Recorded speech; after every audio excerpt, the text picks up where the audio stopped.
Agriculture Minister Zulfikar Mustafa has reminded residents of Now or Never and surrounding villages on the west coast of BERBICE that it is only through collaborative efforts can there be continuous development in their communities. Speaking to residents during an outreach to the west of BERBICE communities this past week, the Agriculture Minister said residents must work hand in hand with government in prioritizing areas that require government interventions, such as clearing blocked canals and drains, irrigation channels, repairing and upgrading access dams, etc.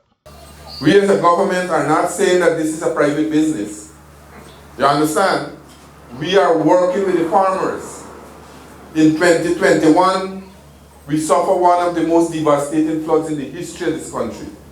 The 2005 flood was nothing compared to 2021 floods. You all might have all of us might have felt the impact of the 2005 flood because the capital city was flooded out. This time around it was not flooded out, but the entire country, all 10 regions in this country were flooded out. Almost 90% of the agriculture sector was destroyed. And we just got into government less than a year. We got into government August of 2020, and in May of 2021, we had this flood across this country. And the entire agriculture sector was almost destroyed.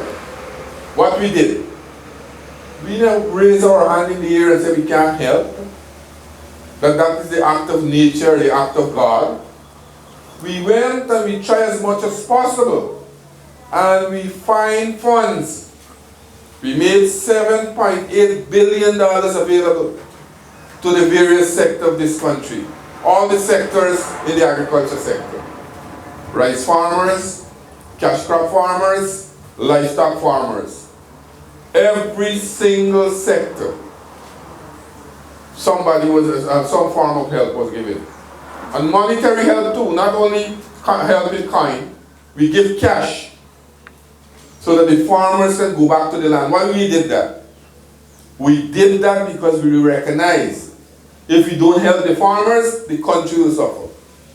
And we are doing that every single year. We are trying our utmost. You might not get all the things that you want in your community, but rest assured we can work together. And this thing not call for any antagonistic approach or any quarreling. We have to sit down, analyze the problem, and fix it. You all agree with me? That's the way we have to work. So if you have 10 canals in this area now and never in the surrounding areas, first of all, we can't do 10 canals in all one time. We have to prioritize the canal. How many canals will do? How many canals and which are the most important canals? The comrades raised the issue of livestock, cattle. We have to ensure that when the flood comes, we make some arrangement and develop the area so that the cattle farmers wouldn't suffer, the cattle wouldn't suffer.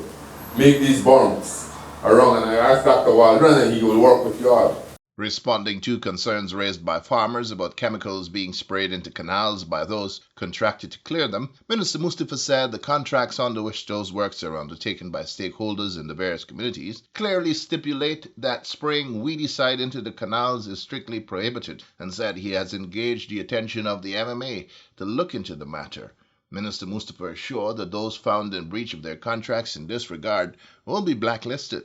The Agriculture Minister also called on residents and the farmers in general to adapt to the changing practices in agriculture, as to continue doing things in the old way will not be productive in the face of current realities. Now, comrades, what we are also doing, we have to change the way we do things. Some of us want to do things how our grandparents and our foreparents, when they came to this country, the same way how they used to do it. Things are changing. Things are changing, and we have to change with it. So what you would have done 10 years ago, you can't do it back the same time. We will work with you. We will work with you. That is why now, when I became Minister of Agriculture, the yield in the rice industry was just about between 4.5 to 4.9 tons per hectare. I saw a report last crop, it's almost 6.5 tons. We are trying as much as possible now to get high-yielding variety, to develop high-yielding variety. So where you used to get 25 to 28 and 30 bags per acre, we want that to increase to 40 and 45 bags. We brought into the country some high-yielding variety also from Brazil. We are working with the farmers to ensure that we make those varieties available. Also, we have developed a new variety called the Bio-fortified rice, where now we are growing the zinc, the supplement in that rice.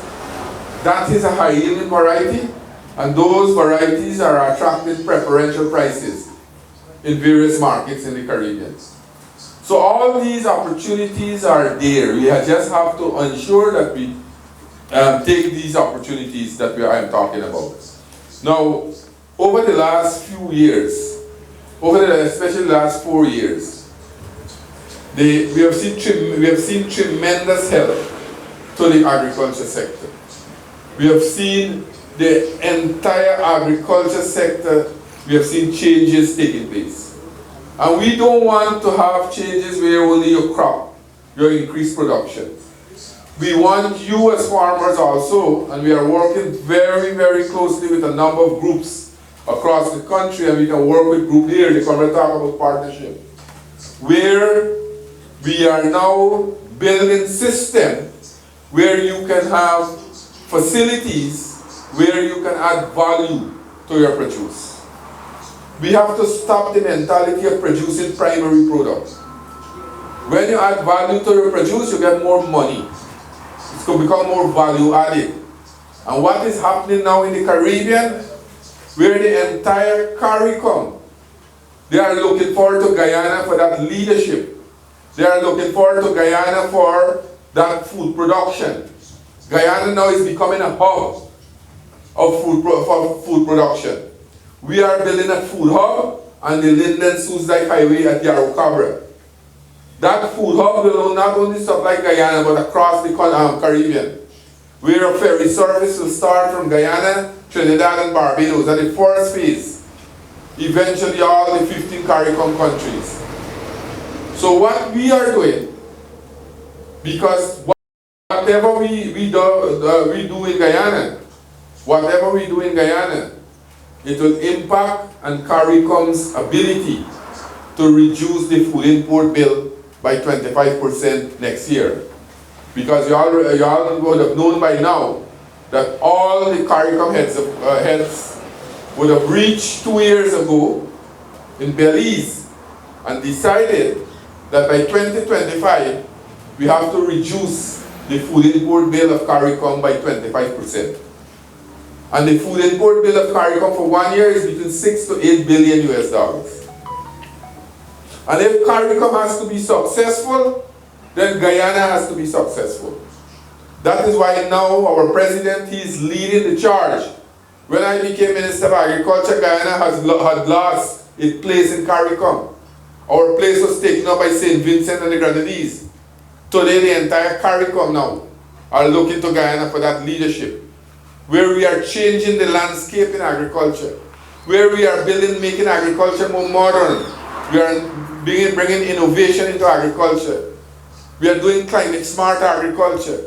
We are bringing young people into agriculture, because young people see agriculture as a different activity, an activity for old people. They see agriculture as an activity for people who never went to school. We have to change that perception, and we are changing it. We are changing it rapidly across our country.